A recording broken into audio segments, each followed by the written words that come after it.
Halo guys, ketemu lagi sama gua Daniel di channel YouTube gua Daniel Koplak guys. Kali ini gua mau membahas serial killer part 2 guys. Kalau kemarin kan gua sudah membahas serial killer part 1. Nah, itu sih yang terjadi, yang happening di negara kita Republik Indonesia guys. Nah, ini gua membahas yang di luar negeri nih guys nih. Ini terjadi di Transylvania guys. Ini sih gila sih kalau gua bilang, karena doi ini berhasil mendapatkan catatan Guinness Book of Records sebagai pembunuh serial terbanyak nomor 1 di dunia guys. Gila nggak? Kalian penasaran kan siapa dia orangnya? Hah? Ya kan? Kasih tahu nggak ya? Ya, jadi namanya adalah Elizabeth Bathory guys. Jadi dia ini memang dari keluarga bangsawan sih guys, dari keluarga bangsawan, dan hidup di tahun sekitar 1500-an guys. Sudah lama banget itu, gila ya. Bahkan buyut kita itu juga kayaknya belum pada lahir kali ya guys ya. Nah, kenapa mendapatkan Guinness Book of Record ya, yang gue bilang tadi, dia dalam kurun waktu 25 tahun dia sudah menghabiskan membunuh sebanyak 612 gadis muda yang masih perawan guys, perawan ya. Jadi yang udah nggak perawan aman. Nah, kenapa Elizabeth Bathory ini mengincar yang masih perawan ya guys? Nah, sebelumnya kita kilas balik dulu ya. Sebenarnya Elizabeth Bathory itu siapa sih guys? Jadi Elizabeth Bathory ini memang terlahir dari keluarga bangsawan guys. Dan anehnya memang ya udah dari keluarga aneh sih gue bilang. Bapak ibunya ini kawin ya perkawinan saudara guys, alias saudaraan kakak adik. Gila nggak? Namanya bokap nyokapnya itu George Bathory dan Anna Bathory guys. Jadi mereka melangsungkan pernikahan saudara, dan alhasil anaknya si Elizabeth Bathory ini menderita penyakit gangguan epilepsi guys ya. Makanya tuh ya, jangan pernah deh kawin saudara ya guys ya. Lu kayak nggak ada orang lain aja di sekeliling lu, sampai saudara lu sendiri lumbat. Gila kan? Aduh, pusing. Fakta lainnya guys, dari kecil si Elizabeth Bathory ini guys udah disering diajak orang tuanya untuk menonton hukuman mati dari terpidana mati guys. Ini orang tuanya gila juga sih ya guys ya. Kalau gue sih ngajak anak gue ke kebun binatang gitu ya, terus ke mall gitu lah. Kalau kayak sekarang ke Dufan, Taman Impian Ancol, bener nggak? Masa ngajak anaknya ke nyaksiin ke hukuman mati sih, terpidana mati? Itu orang gila juga sih orang tuanya, gue bilang rada-rada sih. Nah, terus bahkan beberapa dari saudara orang tuanya, mungkin paman tantenya ya, encang-encingnya ya, itu mengajak doi bagaimana caranya mempraktekkan ilmu satanisme dan ilmu sihir guys. Ini emang keluarganya ada keluarga koplak sih. Ini sih lebih koplak dari Daniel Koplak. Gila. Dan tahun 1575 Elizabeth Bathory ini kan kewong nih guys, alias kawin. Terus mendapatkan hadiah castle. Castle itu bangunan puri megah, castle ya, dari kedua orang tuanya guys. Nah, disitulah aksi pembunuhan 612 gadis muda yang masih perawan terjadi guys. Sebenarnya gimana sih ceritanya, kenapa si Elizabeth Bathory ini bisa membunuh 612 gadis muda yang masih perawan guys? Kenapa juga masih perawan ya? Nah, jadi ceritanya gini nih. Ada pelayannya namanya Dorothea Dentes guys. Kita singkat aja Didi lah ya. Dorothea Dentes Didi. Nah, jadi si Didi ini pelayan setianya guys. Dan si Didi ini kesian sih ngelihat si Elizabeth Bathory. Kita singkat aja Ibi ya, Ibi. Si Elizabeth Bathory ini galau guys, karena gue kok mulai keriput gitu.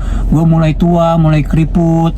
Nah, disitulah si Didi itu memprovokasi Ibi supaya mencari jalan keluar gimana cara tetap muda. Nah, ini sebenarnya kejadiannya nggak sengaja sih guys. Pada suatu saat pelayannya dari si Ibi ini melakukan kesalahan guys. Jadi melakukan kesalahan dan langsung dihajar sama si Ibi. Blak! Keluar darah dong guys. Nah, keluar darah. Saat itu si Didi, pelayannya Elizabeth Bathory, itu menyuruh si Didi untuk mencicipi darah. Coba cicipin ya darahnya deh. Itu darahnya sih katanya bisa bikin awet muda, karena anak itu masih perawan, katanya gitu guys. Nah, terus mulailah dicicipin lah sama si Ibi. Dan ternyata singkat cerita itu terbukti guys, bahwa darah perawan bisa membuat si Ibi, Elizabeth Bathory, menjadi awet muda. Gila ya, aneh juga ya. patut dicoba juga sih ya. Jangan. Ini nggak boleh. Dosa haram. Jangan nggak boleh ya. Nah terus disitulah mulai itu guys berkelanjutan si Elizabeth Bathory beserta kaki tangannya si Didi ini mencari para perawan, gadis muda yang masih perawan di desa tersebut guys. Terus singkat cerita guys, nggak lama kemudian suaminya dari Elizabeth Bathory si ibu ini metong guys. Nah terus tapi ini nggak menjadikan dia menjadi berhenti guys, nggak. Dia bahkan makin menggila-gila guys, mencari darah perawan segar guys untuk membuat dia tetap awet muda. Salah satu tindakan ekstrim yang dilakukan oleh Abby adalah guys, dia menyuruh para pelayannya mengelilingi batap itu tempat dia untuk mandi guys.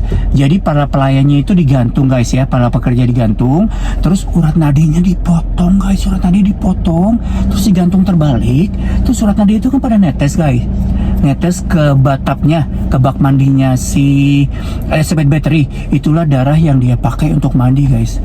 Gila ya perempuan ini, gue rasa sih sakit nih orangnya, gila. Sakitnya udah tingkat tinggi nih, bukan koplak lagi ya. Nah, lama-kelamaan stok karyawannya habis dong guys. Walaupun dia punya kastil ya, kalau di kita kastil yang gede banget, pelayannya itu ratusan, tapi kalau dia pakai terus tiap hari guys, darahnya diambil, lama-lama mati dong, lama-lama habis dong. Nah terus dia nggak habis akal guys, dia membuka lowongan kerja fiktif guys ya, untuk para gadis muda yang masih perawan guys ya. Nah banyak nih guys yang masuk, gadis muda yang masih perawan, akhirnya mencoba untuk bekerja, akhirnya ya udah metong deh, diambil darahnya.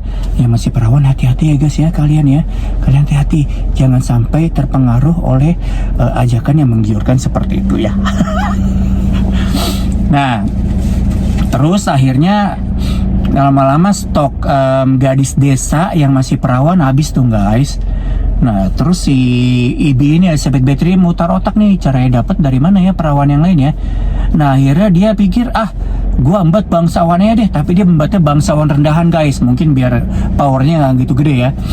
Dia akhirnya ngembat bangsawan rendahan juga guys, dan apesnya guys, disitulah awal dia tertangkap guys, di tahun sekitar 1611 guys. Salah satu bangsawan rendahan yang mau diambil darahnya guys, itu berhasil melarikan diri dan melaporkan semuanya ke polisi guys. Dan polisi nggak tinggal diam, langsung mengambil tindakan cepat, tindakan action, langsung menggeledah kastilnya guys. Disitulah ditemukan mayat-mayat perempuan muda 612 orang guys, di setiap sudut kastil ya guys. Gila, nggak serem banget ya? Ngeri deh, hantunya tuh kayak apa sih, sebanyak apa hantunya ya, ngeri deh gue. Nah singkat cerita guys, jadi kaki-kaki tangannya si Elizabeth Bathory itu dihukum guys. Dihukumnya itu dibakar dan dipenggal guys kepalanya. Tapi anehnya guys, si Elizabeth Bathory ini nggak dihukum mati guys. Kok bisa ya? Karena doi bangsawan guys. Ternyata kejadian kayak gini dari dulu ya guys. Gue kira kejadian sekarang doang, dimana orang-orang yang berkuasa itu nggak bisa disentuh guys. Ternyata udah dari dulu. Mereka punya privilege, punya hak istimewa guys. Makanya mereka nggak bisa dieksekusi, cuma dikurung di kastilnya sendiri guys. Enak banget ya, udah melakukan pembunuhan 612 orang, terus cuma dihukum di kastil sendiri. Kalau gue bilang mah jadi kayak WFH ya, itu ya, work from home. Oke guys, itulah cerita gue di part 2 mengenai serial killer yang happening, yang nomor 1 di dunia guys ya. Gue anggap sih kita bisa ambil hikmahnya aja, ambil baik-baiknya, jangan yang serem-seremnya guys. Thank you ya udah menyaksikan channel gue hari ini, dan jangan lupa terus like, comment, share, dan subscribe, dan tonton terus video gue yang lainnya. Dah, bye.